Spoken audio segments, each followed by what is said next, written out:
Welcome back to Main Street Living. One thing we're always concerned with here on the Main Street is safety, and that's especially true with the holidays upon us. To talk more about this, we're here with Christian Oliver, who's the managing attorney from the Barnes firm in San Diego, California. Christian, thanks for joining us today.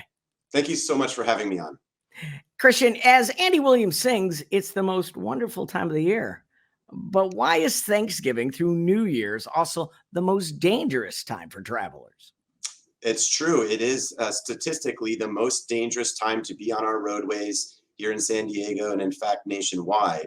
And the reason is rather simple actually, and that is because there's more drivers on the roadways. So when you add drivers, you add congestion, you add traffic, you add accidents. And unfortunately, it's unavoidable. It's people want to go see their friends and their family, and they get in their cars to do it. So all of that adds up to more danger on our roads.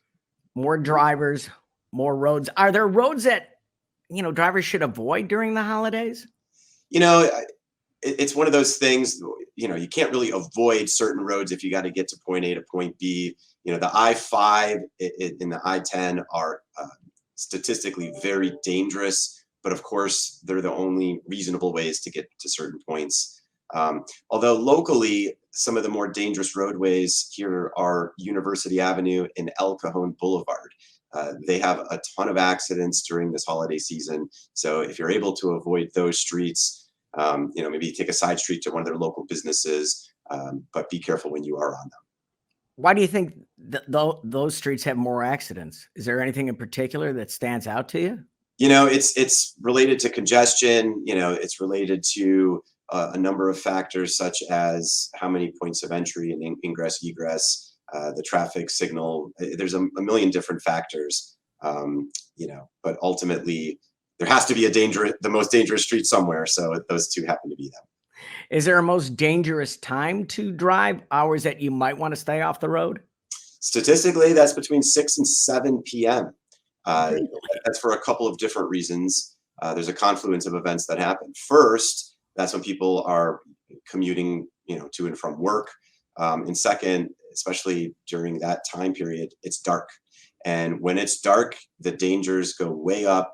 Your ability to see colors, your ability to see peripherally, your ability to perceive depth are all impacted by the dark. So you add dark, you add congestion, and it adds up to more accidents. It's the end of the workday. They're driving angry, aren't they? They're driving angry as they leave.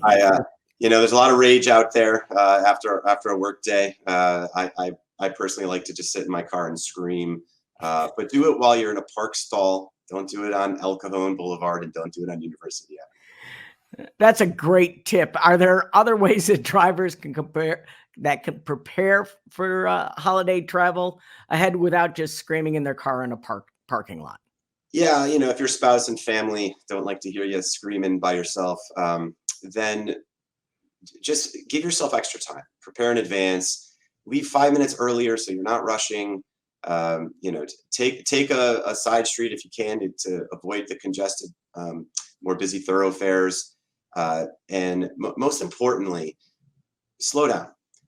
When you're going 70 miles an hour and the difference in your reaction time with going 80 miles an hour is significant. And that half second where the guy in front of you stops unexpectedly, or, another reason why it's dangerous this time of year is there's a lot of critters on the road. November is mating season for deer, for example, and there are more fatalities involving impacts with deer in November than any other time of the year. And 1 out of 100 people will get into an accident with a deer.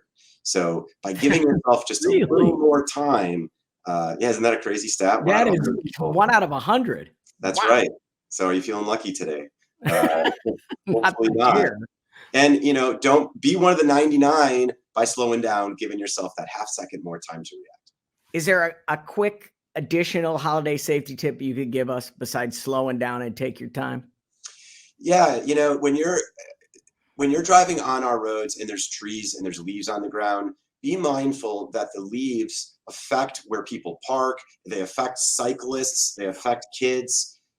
So just drive defensively, meaning expect someone to come out without stopping. Expect a kid to run out between two parked cars. Drive alertly. Give yourself that extra opportunity to see something before something bad happens. Deers, leaves, and holiday cheer. Wow, some great tips there, Christian. Certainly one of the most important topics on Main Street, and hopefully no one is adding to the distracted traffic out there this holiday season. Remember, reindeers and deers don't have taillights, so keep that in mind. Christian Oliver from the Barnes Firm, thank you so much for joining us. Thanks for having me on. Thank you. Great tips there for you. Keep your eyes on the road and your hands upon the wheel. There's more Main Street Living